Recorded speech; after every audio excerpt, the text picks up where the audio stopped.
Hello my dear student, मैं हूं रौनक अग्रवाल और आज हम चालू कर रहे हैं हमारी सेकंड क्लास अकाउंटेंसी की। पहले वीडियो में हम लोगों ने समझा था कि एसेट्स लायबिलिटीज कैपिटल क्या होता है और एसेट्स लायबिलिटीज कैपिटल के अंदर जो टर्मिनोलॉजीज हैं जैसे debtor, bills receivable, bills payable, creditors, outstanding expenses, bank overdraft, bank loan, इस तरीके की चीजें क्या होती हैं ये हम लोगों ने समझा था। तो आप लोगों को में से कोई अगर फर्स्ट वीडियो नहीं देखे तो प्लीज उसे पहले देख लीजिए, तब ये वीडियो ठीक से समझ में आएगा। ठीक है, हम लोगों ने एक कॉन्सेप्ट समझा था कि ओनर अलग होता है बिजनेस का और we the owner of the business अलग है और बिजनेस अलग है। ठीक है, अकाउंटिंग हमेशा बिजनेस के लिए की जाती है, ओनर के लिए नहीं की जाती। ठीक है, तो हम आज अकाउंटिंग इक्वेशन पढ़ने वाले हैं कि अकाउंटिंग इक्वेशन कैसे बनाया जाता है। अकाउंटिंग इक्वेशन बनाने के पहले आप लोग को इक्वेशन याद होगा। इक्वेशन मतलब क्या होता है? ऐसे दो साइड्स ऐसा एक अरेंजमेंट जिसके दोनों साइड इक्वल हो, उसको बोलते हैं equation. Left hand side is equals to right hand side. याद आ गया होगा, अभी अभी 10th का एग्जाम दिए हैं, कई चीज हम प्रूफ करते थे ट्रिगो में, इसमें उसमें, तो left hand side is equals to right hand side, hence proved. ठीक है, तो मैथ्स आपके पीछे, आप मैथ्स के पीछे। ठीक है, तो मैथ्स आपका पीछा नहीं छोड़ने वाला। Left hand side is equals to right hand side पे ही पूरा डबल एंट्री सिस्टम बना है। बस फर्क क्या है, यहाँ पे लेफ्ट हैंड साइड हो जाता है एसेट्स और राइट हैंड साइड हो जाता है liabilities plus capital. Assets is equals to liabilities plus capital. ठीक है, इसके फॉर्मेट में इस साइड यहाँ पे आ जाएगा आपका पर्टिकुलर्स का कॉलम। मेरे पास जगह नहीं है इसलिए मैं इसको नहीं बना रहा हूँ। ये हम इसमें पर्टिकुलर्स में सिर्फ जो ट्रांजैक्शन है उसको लिखना रहता है। ठीक है, अब इसको कैसे बनाएंगे? ये कॉलमनर फॉर्म में बनता है, मतलब एक के नीचे एक बनता है। ठीक है, जो जो चीजों की एंट्रीज आते जाएगी उनका कॉलम हम ड्राफ्ट करते जाएंगे। शुरू से किसी चीज के कॉलम बनाने की जरूरत नहीं है। ठीक है, चलिए पहला ट्रांजैक्शन आपको दिया हुआ है, बिजनेस स्टार्टेड विद कैश, या Ramesh started business with cash. Ramesh commenced business with cash. मतलब क्या होता है इसका? कमेंस्ड मतलब चालू करना। चालू करना मतलब जैसे बिजनेस चालू किया, बिजनेस में पैसा चाहिए, तो हम अकाउंटिंग बिजनेस के हिसाब से कर रहे हैं, तो आप जो भी आया गया नफा नुकसान सोचेंगे वो बिजनेस के हिसाब से सोचेंगे। देखिए, तो यहाँ पे पैसा बिजनेस में आ रहा है, रमेश बिजनेस में पैसा लगा रहा है, तो बिजनेस में तो पैसा आ रहा है, तो बिजनेस में पैसा आ रहा है। कैश, कैश हमारे लिए क्या है? एसेट है, लायबिलिटी है, capital. Of course cash asset है, हम पढ़े हैं पिछले क्लास में। तो कैश में प्लस हो जाएगा जितना रुपए रमेश लगा रहा है, मान लीजिए 1 लाख रुपीज। ठीक है, और वो पैसा बिजनेस में रमेश क्यों लगा रहा है? As his capital. ठीक है, तो वो दूसरा कॉलम बन जाएगा कैपिटल का, लायबिलिटीज प्लस कैपिटल। कौन से साइड बनेगा? राइट हैंड साइड में कैपिटल का कॉलम। जितना पैसा रमेश अपने घर से बिजनेस में लगाया वो उसकी कैपिटल है फॉर बिजनेस, तो बिजनेस के लिए उतना कैपिटल प्लस हो जाएगा 1 लाख रुपीज। ये पहली एंट्री है, इसीलिए प्लस वगैरह का साइन लगाने की जरूरत नहीं है, मैं आपके समझाने के लिए बताया था। बिजनेस में पहले पैसा ही नहीं था, रमेश बिजनेस में 1 लाख रुपए दिया तो बिजनेस को मिल गया 1 लाख रुपए। ठीक है, उसके बाद अगली एंट्री दी है कि रमेश ने सामान खरीदा 10,000 रुपए का सामान खरीदा। ठीक है, सामान खरीदा, कौन सा सामान खरीदा? पहले अपन मान लेते हैं जैसे रमेश ने खरीदा फर्नीचर। ठीक है, रमेश ने क्या खरीदा? फर्नीचर खरीदा। और रमेश की काहे की दुकान उसने चालू किया? अपन मान लेते हैं मोबाइल की दुकान चालू की है। ठीक है, तो क्या मोबाइल की दुकान में वो फर्नीचर खरीदी बिक्री करेगा? नहीं, मोबाइल रखने के लिए, अपने एक्सेसरीज रखने के लिए खरीदा होगा। जिस चीज में इंसान ट्रेडिंग नहीं करता उस चीज का नाम उस एसेट के नाम से लिखा जाता है। ठीक है, जैसे अभी वो क्या खरीदा? फर्नीचर, तो अगला कॉलम बन जाएगा फर्नीचर का। रमेश खरीदा 20,000 का फर्नीचर प्लस 20,000, और 20,000 का फर्नीचर खरीदा तो 20,000 रुपए दिया होगा जिससे खरीदा है, तो माइनस हो जाएगा कैश से 20,000। कैपिटल से क्यों नहीं माइनस हुआ? क्योंकि ये 20,000 का जो फर्नीचर खरीद रहा है उसमें रमेश का कहीं नुकसान नहीं हो रहा है। ठीक है, कहीं ऐसा पैसा खर्चा नहीं हो रहा है जिससे पैसा वापस ही नहीं आएगा। वो अभी रमेश फर्नीचर बेच दे तो पैसा आ जाएगा। ठीक है, कितना आएगा? पूरा तो नहीं आएगा, कम आएगा, ज्यादा आएगा, वो बाद में समझेंगे। लेकिन ऐसा नुकसान हो गया क्या, पैसा बिजनेस से बाहर गया क्या, पैसा बिजनेस से बाहर गया किसी भी कारण से तो कैपिटल से माइनस कर लेंगे, ठीक है, हमेशा के लिए। तो ये इसके बाद अब हम बनाना पड़ेगा हमें एक इक्वेशन जिसको बोलेंगे न्यू इक्वेशन। ये न्यू इक्वेशन आप पर्टिकुलर्स वाली लाइन में लिखेंगे, मैं पर्टिकुलर्स नहीं लिख रहा हूँ।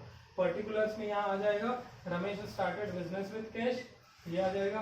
फिर रमेश परचेज फर्नीचर या परचेज फर्नीचर, ठीक है। फिर आ गया न्यू इक्वेशन, फर्नीचर आ गया 20,000 का प्लस कैश आ गया 80,000 का, कैपिटल आ गया 1 लाख रुपीज, ठीक है। आप देखेंगे कि आपका इक्वेशन बैलेंस्ड है, यहाँ पे भी दोनों साइड 1 लाख है, यहाँ पे भी 20 प्लस 20 माइनस, तो लेफ्ट हैंड साइड और राइट हैंड साइड अल्टीमेटली बराबर है। इन दोनों इक्वेशन के बाद भी हम टोटल किए तो दोनों साइड बराबर है।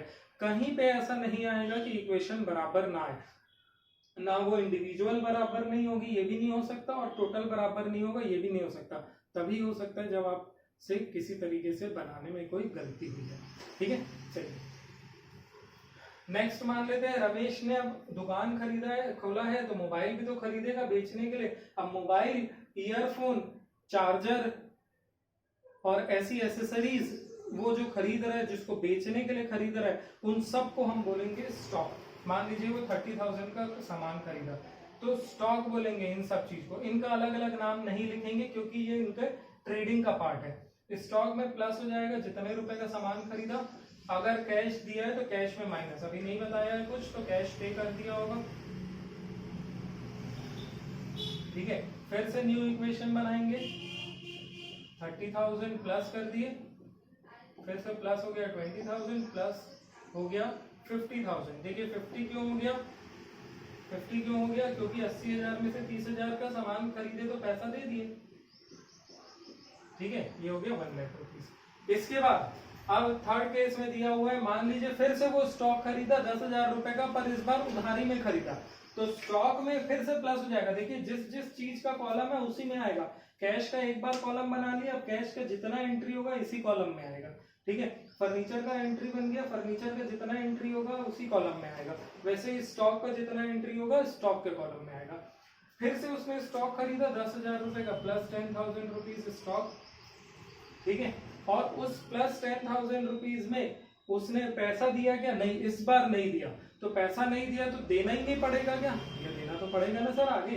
तो आगे जिसको पैसा देना है, जिससे उधारी में सामान खरीद के लाए हैं, बाद में देना है, उसको क्या बोलते थे, क्या बोलते थे, क्या बोलते थे, याद करो, पिछले क्लास में बताया था, बोलते थे क्रेडिटर।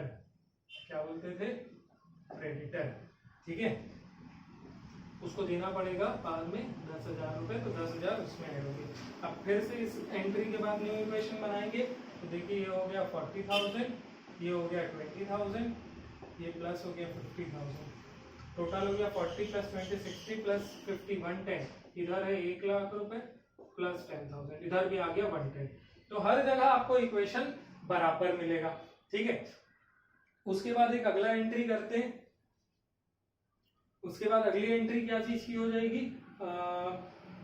मान लीजिए उसने स्टॉक बेच दिया, ठीक है, 5,000 रुपए का सामान बेच दिया, नगद मिल गया, पैसा मिल गया, सामान गया, पैसा आया, सामान गया, स्टॉक से माइनस, सामान गया ना, सामान गया, स्टॉक से माइनस, और आया क्या, पैसा, तो पैसे में प्लस, प्लस 5,000, ठीक है। बाकी सब चीजें जो अनअफेक्टेड है वो वैसे की वैसे ही रहेगी जितना उनका वैल्यू था।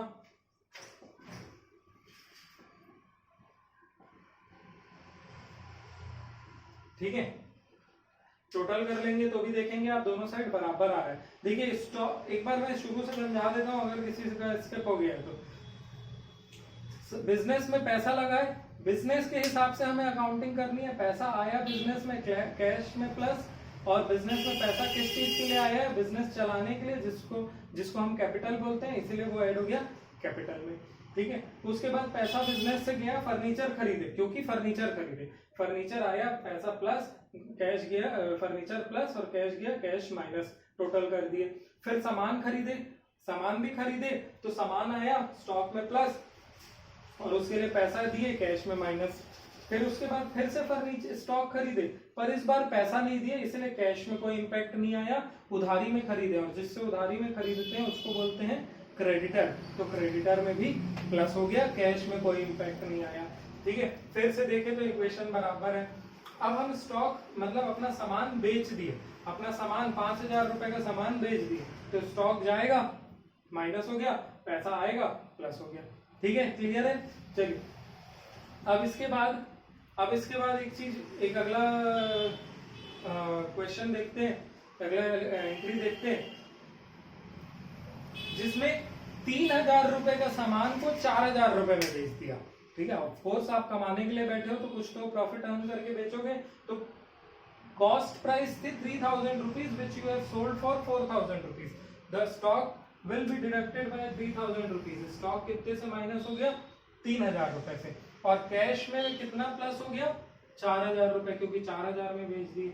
सर आप तो बोले थे इक्वेशन हमेशा बराबर आएगा, इस बार तो नहीं आया। हाँ भाई नहीं तो आया, कैसे करें? मतलब मैं गलत पढ़ा रहा हूँ? नहीं, अभी एक चीज की एंट्री करना बाकी है, अभी पिक्चर में बाकी है मेरे दोस्त। सामान बेचे 3,000 रुपए का, कितने का सामान था? 3,000, पर बेचे कितने में? 4,000 में। कमाए कितना? 1,000। तो जो प्रॉफिट हुआ it will increase your capital. क्यों इंक्रीज करेगा आपका कैपिटल? देखिए थोड़ा सा बोर्ड में है करके थोड़ा सा ये जिगजैग हो गया है, it should be one below another. ठीक है, एक के नीचे एक होना चाहिए प्रॉपरली। हाँ, तो क्यों ये कैपिटल में ऐड होगा? क्योंकि भाई प्रॉफिट जो हुआ वो पैसा तो बिजनेस में ही रहेगा, और वो प्रॉफिट किसका है? अभी बिजनेस में है, पर अल्टीमेटली मालिक का है, और मालिक के पैसे को क्या बोलते हैं? कैपिटल बोलते हैं। इसीलिए उसमें क्या हो जाएगा? ऐड हो जाएगा, प्लस ऐड कर देंगे 1,000 रुपीज। ठीक है, इसके बाद अगला एंट्री जो हम पढ़ेंगे, अगला एंट्री देखते हैं अपन। मान लीजिए उसने क्रेडिटर को 10,000 रुपए दे दिया, क्रेडिटर को 10,000 रुपए दे दिया। अभी क्रेडिटर दिख रहा है 10,000 का, पहले तो न्यू इक्वेशन बनाना पड़ेगा। 32,000 plus 20,000 plus 59,000 is equals to 1,01,000 plus 10,000, ये न्यू इक्वेशन बन गया। ठीक है, ये न्यू इक्वेशन बनाने के बाद अब हम क्या करेंगे? क्रेडिटर को 10,000 रुपीज का पेमेंट करेंगे, क्रेडिटर को 10,000 रुपीज का पेमेंट करेंगे। अभी भी अगर आप न्यू इक्वेशन को भी चेक करोगे, जितने भी न्यू इक्वेशन है या कोई भी इक्वेशन को आप चेक करोगे तो उन सब की वैल्यूज इक्वल आएंगी। ठीक है, अब इसमें अगर आप 10,000 रुपीज का क्रेडिटर को पेमेंट कर देते हो, पेमेंट किए हो तो आपका कैश कम हो जाएगा, कैश से माइनस। और क्रेडिटर जिसको देना था पहले 10,000, क्रेडिटर मतलब पहले आपके घर पे आके आपसे पैसा मांग सकता था, दे भाई मेरा 10,000 रुपए दे, मैं नहीं चाहता करके, पर अब आप जब उसको दे दिए तो मांग सकता है क्या? नहीं मांग सकता। 10,000 रुपए खत्म हो गया, उसका हिसाब बराबर। ठीक है, तो ये हो गया 1,01,000, उधर 0, इधर हो गया 49,000 प्लस 20,000 और 32,000। आप इसको भी टोटल करके देखेंगे तो ये आएगा आपका 1,01,000 दोनों से। ठीक है, तो ये क्या हो गया? इसके बाद ये बराबर हो गया।